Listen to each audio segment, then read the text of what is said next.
humihingi ako ng paumanhin.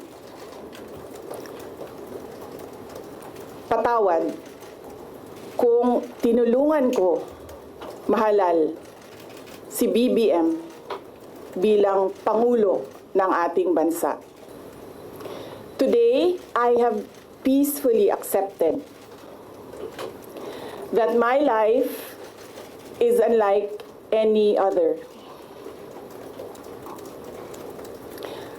Sa unang mga buwan ng aming mga termino, nakita ko na ang kawalan ng katapatan ni Bongbong Marcos Jr.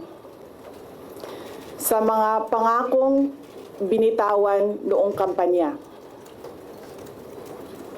pati na sa kanyang sinumpaang tungkulin para sa bayan.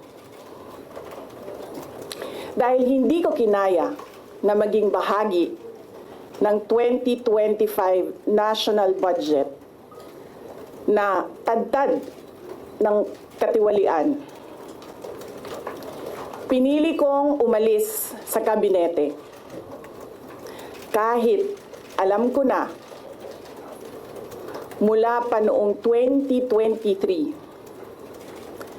na ang magiging kapalit ay ang aking impeachment. Mga kababayan, humihingi ako ng paumanhin. Patawad kung tinulungan ko mahalal si BBM bilang Pangulo ng ating bansa.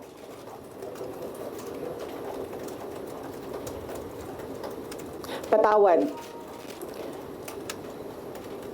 kung hanggang ngayon ay marami pa ring Pilipino ang nalulunod sa baha ng dahil sa malawakang korupsyon. Patawad kung lantaran ang pang-aabuso ng ating mga institusyon para sa pansariling interes ng mga politiko.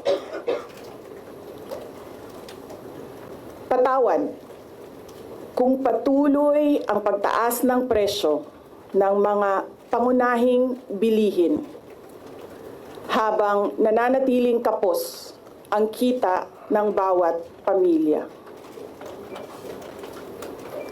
Patawad kung wala man lang tayong tunay na seguridad sa pagkain. Patawad kung may nagkakasakit at binabawian bigla ng buhay dahil sa kakulangan ng maayos at epektibong healthcare system.